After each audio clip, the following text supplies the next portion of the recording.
Service পাইছি বিদায় কিন্তু ট্রাক্টর কোম্পানি তো অনেক আছে, আমি ডাইরেক্ট সুজাম আপনাদের এখানে চলে আসে। ভাইজান আপনার নাম কি বললেন? মোহাম্মদ আব্দুল হামিদ। আমি 2015 সালে সোনালিকা ট্রাক্টর নিছি, মোটামুটি ভালো ইনকাম করছি, কিন্তু পারিবারিকভাবে ড্রাইভার এবং ম্যানেজারের কারণে প্রথমে কিছু ক্ষতিগ্রস্ত হয়েছিলাম। কি মডেলের গাড়ি নিয়েছিলেন আপনি? DI 750। 750 অনেক মানে লং, মানে 3-4 দিন একটা না আমি চালাইছি, কোনো সমস্যা হয় নাই। কিন্তু যে সময় মানে নিজে হ্যান্ডেলিং করছি তখন আমি আল্লাহর রহমতে কিস্তিটা পরিশোধ করছিলাম।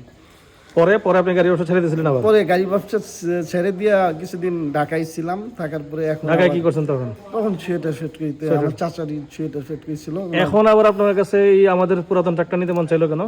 এখন আবার চেষ্টা করতেছি যে আবার যে সামনের দিনটা যেন আবার আগে যেরকম ভাবে চলছি ওইরকম ভাবে যেন সব না, আমার একটা জানার বিষয়, আপনার পুরাতন ট্রাক্টরের কথা যখন আপনার মাথার মধ্যে আসছে তখন আপনার এই সোনালিকার কথাই কেন মনে হইলো, বা এসিআর কথাই কেন মনে হইলো? এটা বিশ্বাস ছিল যে সোনালিকা একটা নতুন গাড়ি নিয়ে তো 1 বছর চালানোর পরে যে গাড়িটা থাকে আমার কাছে 1 বছর চলার পরে, সোনালিকা ট্রাক্টরের মানে লাইফটা এত লং, মানে 1 বছরে কোনো কাস্টমার এটা কোনো কিছু করতে পারে না।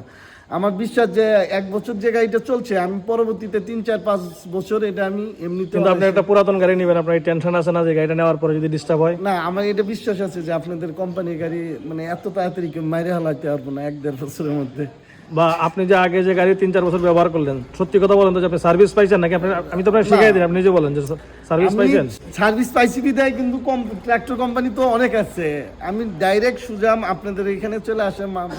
কারণটা হচ্ছে আপনাদের গাড়িটার সার্ভিস ভালো পাইছি বিদায় আমি আপনাদের কাছে চলে আসি। অনেকে কিন্তু বলে যে আমাদের ট্রাক্টরের থেকে অন্যদের ট্রাক্টর হয়তো ভালো, কোয়ালিটি ওইখানে ভালো। ওরা বলতে পারে ওরা বিভিন্ন ধরনের সুযোগ সুবিধা কিভাবে, মানে দেখা গেছে যে ওরা আপনাদের যেমন কিস্তি রাইট টাইমে কিস্তি সবকিছু দেওয়ার লাগে, অন্য পেট্রোল কোম্পানি গাড়ি দুর্বল, ওরা কিস্তিতে মনে করেন যে অনায়াসে মানে দেখা গেল 4-5টা 7টা। কিন্তু আপনার এই যে আপনি বললেন যে সরাসরি সোনালিকার এখানে চলে আসছেন, এটার কারণটা কি আমাদের প্রোডাক্ট ভালো নাকি আমরা সার্ভিস ভালো দিই, কোনটা? আপনাদের মোটামুটি আল্লাহর রহমতে আমি একটা গাড়ি নিয়ে আমি কিস্তি পরিশোধ করছি, মানে তাতে আমার কোনো সমস্যা ছিল না বিধায় আমি কিস্তিটা পরিশোধ করতে পারছি। আমাদের উপর আপনার এই বিশ্বাসটা আছে যে আপনি একটা পুরাতন গাড়ি নিলে আমাদের কাছে সার্ভিস পাবেন? ইনশাআল্লাহ পাবো, আল্লাহর রহমতে পাবো। তো আজকে আপনি আসছেন একটা ট্রাক্টর নিয়ে যাবেন ইনশাআল্লাহ এখান থেকে নাকি? ইনশাআল্লাহ আল্লাহর রহমতে আশা আছে একটা গাড়ি নিয়ে যাব। ঠিক আছে ভাই, আমরাও চাই যে আপনি একটা ট্রাক্টর নিয়ে আপনিও লাভবান হন, আমাদেরকেও সময় মতো কিস্তি দেন, আপনি ক্ষতিগ্রস্ত হন এটা চাই না, আপনিও লাভবান হন আমরাও লাভবান হই।